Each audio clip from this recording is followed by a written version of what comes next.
It's round 2 in the first ever event in the 3D Botmaker Diecast Rally Championship. 8 cars will enter, but only 6 will move on in the DRC.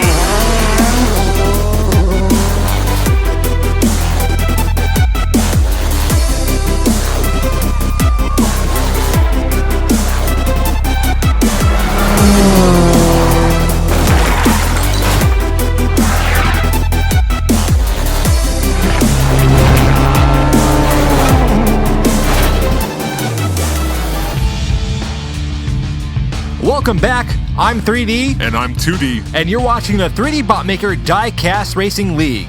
We're back with round 2 of the first event in the DRC, and this time, they'll be going head to head. Oh yeah, bring on the action. Tell me, 2D, what do you think about this new series so far? I love it. It's way different than anything we've ever done. The track itself is a challenge, and I'm on the edge of my seat every time a car drives down Race Canyon. Let's go over the rules for round 2. Hey, that should say round 2, not round 1. Where's the graphics guy? Sorry about that. New guy. Anyways, drivers will go head to head in 2 races. The bottom 2 drivers in points will be eliminated at the end of the round.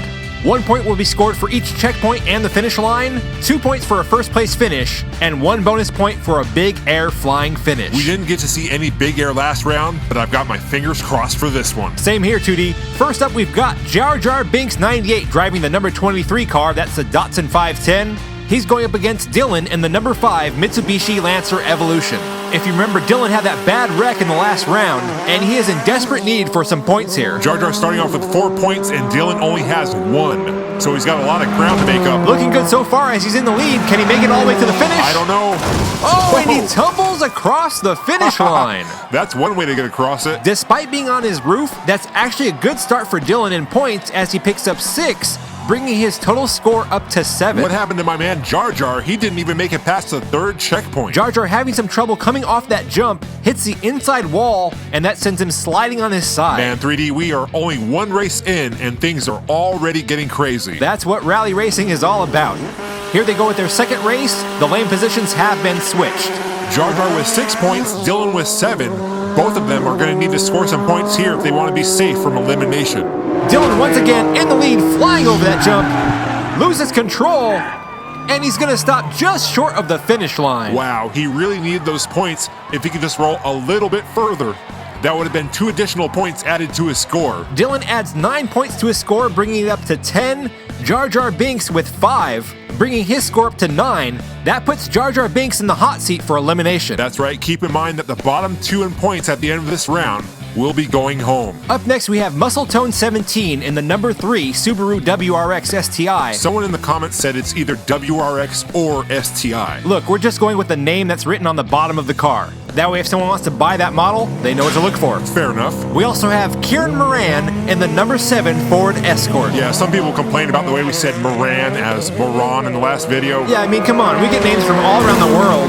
I mean, we're gonna say some things wrong. Speaking of things going wrong, that Ford is upside down, and Muscle Tone runs out of momentum to make it up the last hill. Amazingly enough, Kieran was able to slide that vehicle across the 3rd checkpoint. Let's take another look. He catches a lot of air coming off that hill, but that makes it very difficult for him to have enough time to align his car to go into that turn at the correct angle. Impressive reaction time by Muscle Tone. Getting around that Ford, he did make some contact, and I think that's what slowed him down going into that last hill. Here we go, the drivers have switched lanes with Kieran in the number 7 car on the inside. He had a fast start in the last race. He just needs to keep it on all 4s. Easier said than done. This is probably one of the most challenging diecast racing courses out there. And he's over again. Another disappointing run for Kieran, but look at Muscle Tone 17. He slides down the hill to pick up the 2 extra points for the first place win. It's not looking good for Kieran on the points board. He ends this round with only 9 points. That currently puts him in the bottom 2. Looks like he wrecked twice in the same spot, but had so much speed going into that turn that he was able to slide past that 3rd checkpoint. Yeah, if he didn't make it that far on the track, he would definitely be all the way at the bottom in points. A nice finish for Muscle Tone 17. He will be safe from elimination in this round.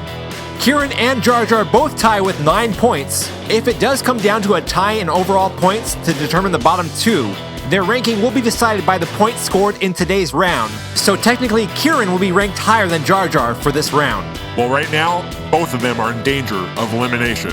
Up next, we have Jeff. Last name? Nope.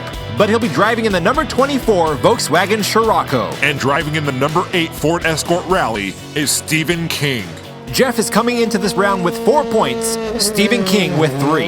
We've had several people claiming to be Jeff, but I mean, how do we really know? Will the real Jeff please stand up? Side by side on that jump, and Stephen King pulls ahead. And I think we've just witnessed our first big air flying finish by Stephen King in the number 8 Ford Escort Rally. That was a great race. I need to see that finish one more time. That was the most competitive race of the day so far. Look at these drivers coming down the bridge side by side. They both hit the jump at the same time. Stephen King pulling ahead going around that corner. And here comes that flying finish. Here we go. He's got it. Yes. You can see right there, Stephen King's car is completely past the finish line while it's still in the air. Very impressive. That is what we call a perfect run. He gets 4 points for all the checkpoints, 2 points for the first place finish, and that big air bonus at the end adds a total of 7 points to his score. He's already at 10 points after the first race. Let's see what he can do on this one. Jeff falling behind in that Scirocco. Stephen King flying over the hill, manages to come around that turn nice and clean. Oh my goodness! Wow. Superman, move over. There's a new high-flying hero in town, and his name is Stephen King. That is what I've been waiting to see ever since we started this series. Superb driving by Stephen King. Look at the way he handles that jump right into that turn, straight to the finish. Here it is. And just look at that right there. Man, that is just beautiful. He turned that Ford Escort into a rocket ship. He may need to upgrade to a pilot's license after that. I think so. I think we need to see that one more time. I couldn't agree more. Here's one more look at Superman Stephen King in the number 8 Ford Escort Rally. Not too bad of a run for Jeff either. He did make it past the finish line on that last race. That gives him 12 points. But the real hero here is Stephen King with 2 perfect runs, bringing his total score up to 17 points. Very impressive. That's going to give him a nice cushion going into the third round. Up next in the number 1 car, we have JC Calma and the Lancia Stratos. He's racing against Michael E. in the number 13 Porsche. I'm cheering for the Stratos. In a world dominated by Hot Wheels, it would be nice to see a Tomica do well. Yeah, the Tomicas are not known for being fast on the track. Is it Tomica or Tomica? Tomato, tomato. All we really care about is if it's fast. Michael E. flips that Porsche over. And JC Calma with a strong finish. He'll pick up those 2 extra points, adding 6 to his score. That Stratos does not appear to be the fastest car on the track, but it's consistently passing the finish line. The same cannot be said for Michael E. in the number 13 Porsche. He comes up just shy of the 3rd checkpoint. He lands that jump with 2 wheels on the side of the track. That is just a recipe for disaster. Look at how well JC Calma avoided that collision. Quick reaction time is what rally racing is all about. Michael E. in danger of elimination. He only got 2 points on that race, bringing his total score to 5. He's really going to need a first place win if he wants to stay alive. The Porsche definitely has the speed over the Stratos in this race, but I think it's really going to come down to this jump right here. Michael E. over the hill. Oh no! Michael E. wrecks again before the 3rd checkpoint. Whoa! Did you see that? I think I did. That looked like a big air flying finish, and yes, it is confirmed that was a big air flying finish by JC Calma and the Lancia Stratos.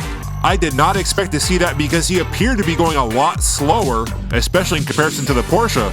But you can see right here, he gains speed in the big turn. He goes flat out on the straight.